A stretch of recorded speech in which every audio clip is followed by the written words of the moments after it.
Hello everyone, Kaoz here, and welcome to another old school RuneScape video. I have been playing this game for nearly 7 years now, and many times I'm reminded of tips I would have loved to know about back when I first downloaded OSRS. From simple things like where to buy specific items if not for the Grand Exchange, all the way to more obscure and complicated ones that may sound too niche, but it's all part of the learning experience. And this video will go over some of those. Boys and girls, if you find this video useful, consider subscribing with notifications on, and drop a like for the YouTube overlord. Remember, you can also join our Discord with the link in the description to play with me and our community, so you can learn even more about OSRS. In today's video, I had the idea of going over 10 things you should know about whether you are a brand new player, a returning one, or even a veteran such as myself. Unlike some of my previous videos, they are not ordered in any particular way, so I encourage you to check all of them out. I know that 10 seems to be the magic number, and that is why I'm asking for your help to gather even more tips in the comments for everyone watching. If you do, stay tuned for our weekly bond giveaway at the end for chiming in on this upload. So boys and girls, grab your favorite drink and snack, and let's begin. The first one is something I have mentioned in previous videos, and that is one of the most important changes pretty much in the history of old school RuneScape. If you didn't know, literally the first update of 2025 was the highly anticipated run energy changes. And this came to improve your account in all stages of the game. If you didn't know about them, here's what happened. Ever since the beginning of old school RuneScape, run energy was always an issue. Your character's weight had a big impact on how fast your energy would deplete, and for it to go back to full, you had to wait quite a long time. That is why Jagex introduced the graceful outfit in late 2013, and by wearing it, your run energy would regenerate faster. Fun fact, as I was looking up the release dates, when Jagex first introduced these items, the top and bottom were simply recolors of the rogue's outfit, and the hood was just a white ham hood. Items like stamina potions and the Ring of Endurance played a big role into not needing to rely on the graceful outfit too much, but before these unlocks, early game accounts all looked the same. Fast forward to 2025, your agility level now massively impacts both energy drain when running and how fast it regenerates, even without wearing the graceful outfit. This is something you should definitely know, because if you're coming back to the game, doing certain activities may now change it just a little bit. You don't rely on Eggnol potions too much for the Corrupted Gauntlet, stamina potions are not as crucial when doing activities around the map like scaling, and the list goes on. Now, does this mean that items like Graceful, stamina potions, and the Ring of Endurance are all useless now? Well, not quite. Despite losing a lot of value they once provided, it may not be your top priority regardless of the stage of your account. Looking at the price graphs for the potions and the ring is a little sad, but that is a great trade-off for one of the best updates Jagex has ever introduced. This is a big one, especially if you have not been playing for a while. Over the years, Jagex has been giving us different ways to obtain items or item sets to give players more options and pick the grind that suits them the most. Here is a small list that I thought about when scripting this video. Amylized crystals were only obtained at the rogue's basement with excess marks of grace. As you know, these items are needed to make stamina potions, but after the release of the second part of Valamor, players are now able to get them by trading termites with the Anteater in the middle of the Worm agility course. Do this for chill AFK gains and to train along rooftop courses. In the past, imbuing items such as a Black Mask, Dagonoth rings, and the Salve amulet to mention a few, was only possible at the Nightmare Zone. With the addition of the Soul Wars minigame years later, Jagex gave people the option to do this with Zeal, even though it's a little slower if playing normally. In 2022, we were given the PvP arena. One of the few things that passed for the rewards was an imbue scroll, which you can use on the same items in case you want to avoid doing Nightmare Zone or Soul Wars. We have two skilling outfits that let us do this, and you can get the Lumberjack and Angler outfits in two different ways. For the former, you can obtain it via temple trekking minigame by killing Lumberjack zombies, as well as buying it from the forestry shop with Anima Bark. Additionally, you can get it an alternate look with even more Anima Bark. The Angler's outfit can be obtained from Fishing Trawler, or now via aerial fishing, which can be found in Zeah. The last ones I'll mention for now are both the Rune Pouch and the Herb Sack. You can get the first one from both the Slayer shop and the Last Man Standing. I heavily recommend you save your Slayer points and get it via the second method. You can also get the Herb Sack from the Slayer shop, but I also recommend not using your Slayer points on this. Instead, get it from the Tithe Farm, which gives farming experience along the way. If you guys know of any more of these, let us know in the comments, but I don't want to make a whole video about these items you can obtain from different sources, which would be kind of a decent idea. And now we need to talk about money. But instead of actual money, items that were once pretty expensive and are now either almost worthless or a lot cheaper than before. I'm adding these here because if you haven't been playing for a while, you may remember a lot of these as unreachable, but will now be able to buy them at a discount. Sorry, Iron account. The day of writing this script, I was reminded how much Chamber Sprayer Scrolls are during my livestream. I genuinely could not believe that the Dexter Sprayer Scroll was 6 mil, and the Arcane one is about to drop below 1 mil. It's pretty crazy to think that I got Rigor when it was like 65 mil GP, so if you're coming back to OSRS, this is a perfect time to grab these Sprayer Scrolls. Another item that has dropped in price massively is the iconic Dragon Warhammer. Two factors that made this item drop in price massively was the fact that Jagex improved the drop rate from 1 in 5,000 to 1 in 3,000, and that the Elder Maul is now more efficient for defense reduction. Because of this, it went from 45 to 60 mil, down to nearly 20 million GP. Another melee item is the Garazzi Rapier. I always tell the story of how I sold mine for 200 mil to be able to afford an Osmum Timsfang for 365 mil a few days after the release of the Tombs of a Mascot. But outside of that, this was a pretty expensive weapon. Looking at it now, it sits at 36 million GP. So if you want to give it a try, it doesn't take as much GP to buy nowadays. Not to make this point too long, make sure to also look at the Avernic Defender hilt, pretty much every item from the Tombs of a Mascot except for the Shadow, and the Ring of Endurance because of the update we mentioned before. Most of these have been combat oriented, so again, make sure to let us know of any other items that have massively dropped in price for people to try them out if they have never done it before. I won't take too long with this one because it's pretty straightforward, and it is that levels are almost always more important than gear. Not only do I need this for scaling, since I would much rather use money to level up rather than buying gear, but also for General Slayer and PVMing. This one is more obvious for some bosses, so before breaking it down a little bit, let me tell you a quick story. When I was doing my budget versus max gear video, I went to kill Zulrah for 1 hour with both minimum gear and then the best items for both the ranged and magic. With full void armor and a normal ranging potion, I was killing Zulrah before even getting to the Jad phase. This means that I was killing it fast enough so I wouldn't have to deal with that mechanic, making the encounter a lot easier. If you ever feel worried about not being able to afford a powerful weapon, remember that both your prayers and your boosting potions are going to do a lot of heavy lifting against whatever you are fighting. I mean, of course, the higher the weapons will also help out, but overall, make sure to prioritize leveling up or saving money for these expensive upgrades. I thought of a very strange one, but you let me know what you think. When making this video, I thought, what is something I wish I knew, or I wish I could do in order to give me an advantage in old school RuneScape? Well, if you're one of the first ones to read the blog posts mentioned on the official Jagex website, you could potentially snag some quick and easy profit. What I mean by this is that more often than not, items go up or down depending on updates we may get in the future. And even if these don't become a reality, as soon as Jagex mentions them in a blog, people will rush to the Grand Exchange to buy or sell out of pure panic. One of the most recent examples of this are the Pegation and Eternal Boots.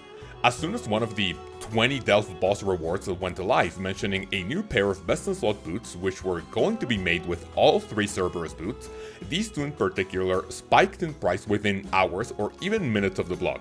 So what I mean with my initial point is that if you're a quick reader and you want to set some sort of alarm or notification to be told when Jagex posts a new blog, read it quickly and see which items are going to be affected by proposals or future updates. An opposite example of this was the Ring of Endurance. As soon as the run energy changes went live on January 8th, it went from 17 million down to being 7 mil GP. And one of the reasons it remains expensive is that it's a pretty rare drop from the Hallowed Sepulchre. Whenever these blogs are posted, people panic buy or sell items to either profit or avoid losing money.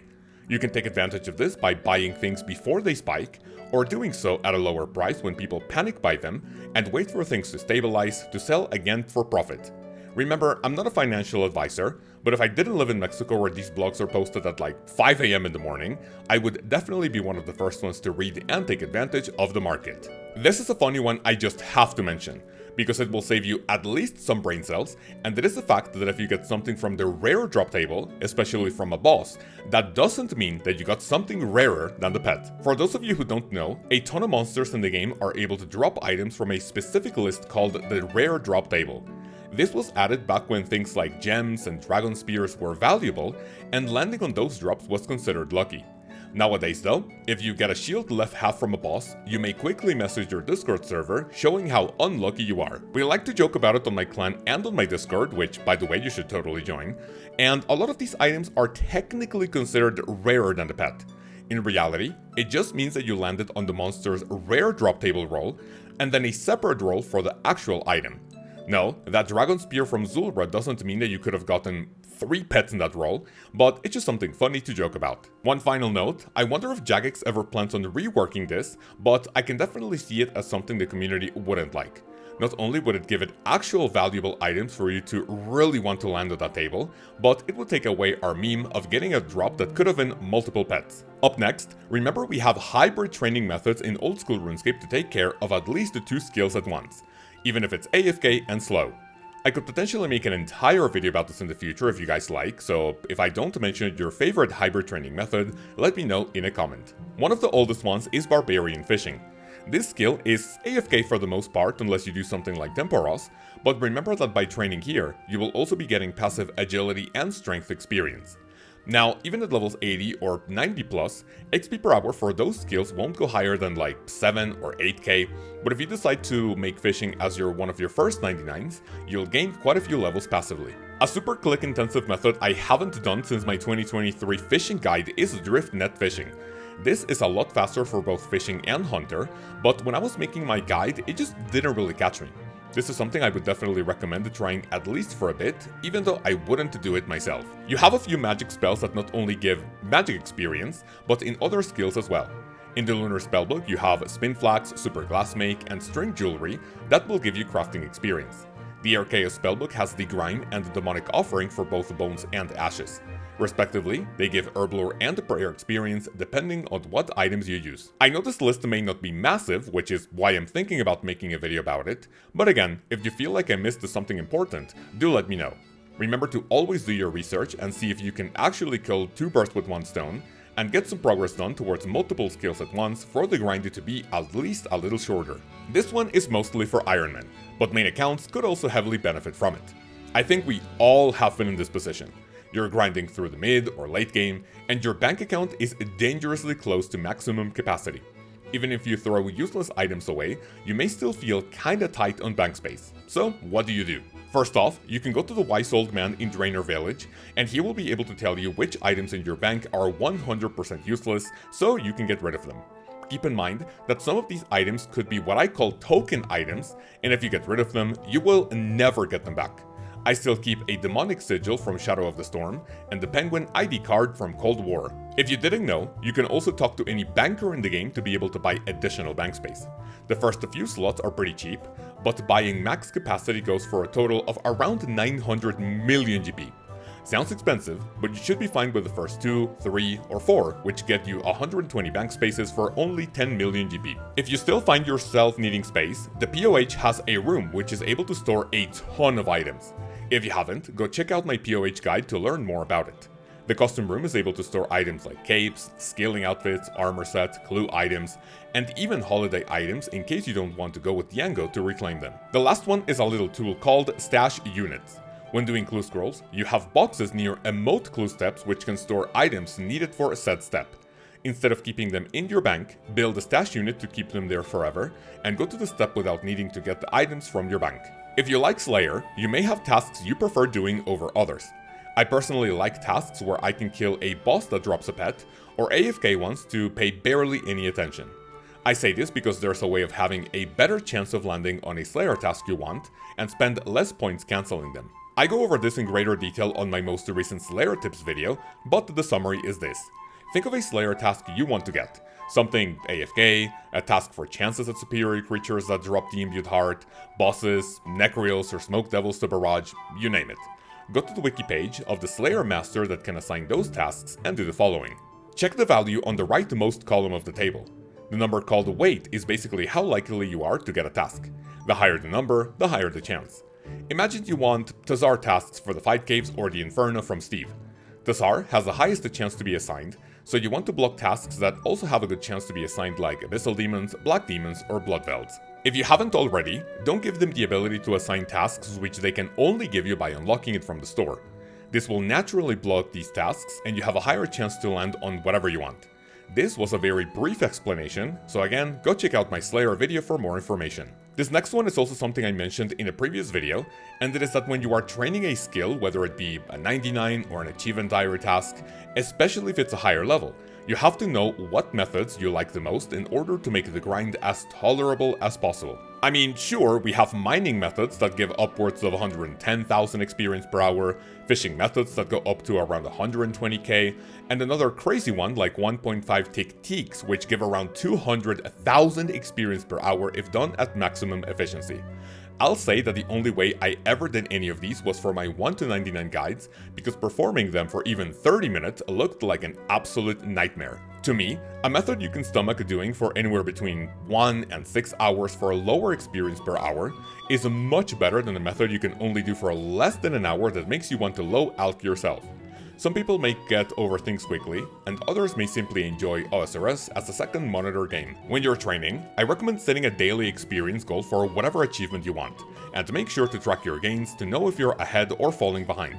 There's nothing wrong with going back to the drawing board, and plan on getting a 99 slower or faster, which will make any grind in old school RuneScape much more bearable. I'm leaving this one last so people have a lower chance to roast me in the comments, but it's just something I keep seeing on my Discord and I just have to mention it to save some people a lot of time.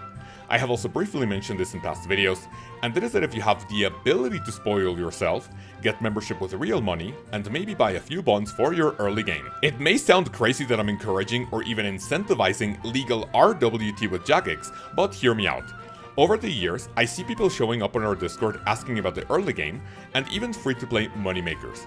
After learning a bit more about them, they tell us that they got a bond and only have 14 days to make millions of GP for the next one. Being in the early, or even mid-game, 50 million GP every 2 weeks is no easy task. Even with things like farming and other passive moneymakers, I would honestly say that playing like this is more stressful than enjoyable. If you're always worried about money, I mean, are you truly enjoying the game? Now, I'm not saying you should get like 20 bonds to kickstart your account, but back when I started playing old school RuneScape, I bought 3 bonds which sold for a total of 9 million GP, and that money was more than enough to carry me through my quest cape. I remember buying full carols and a dragon crossbow to beat Galvik, and leftover money was invested in other skills. I know this is not a possibility for everyone, and that some players genuinely have to sustain their membership with bonds, even with free-to-play moneymakers. But if you're not in this position, accelerating the early game and not having to worry about money is honestly a godsend. If you ever see people making fun of you for being a bond enjoyer, just tell them to thank you for supporting Jagex and keeping the game alive. So boys and girls, that's pretty much it for this video. I hope you enjoyed and you learned something useful. If you want to enter our bond giveaway, for which we will pick a winner on Friday, remember to tell us about items from different sources, cheaper items, or hybrid training methods so people in the comments can learn even more. Remember to include the term RSN and your username in your comment to participate. I want to give a massive thank you to the people you see on screen for becoming channel members. All your support goes towards feeding my family in a third world country and an animal shelter we help every month. If you want to be part of this list of legends, click the join button below to see all the cool perks and benefits you can get in the videos, in the live streams, and in the Discord for a monthly fee. In April, we will have a bunch of videos going over the mid-game, and we start with mid-game goals for your account in 2025. For now, I hope you have an amazing day, have an amazing week, and I will see you then. Peace.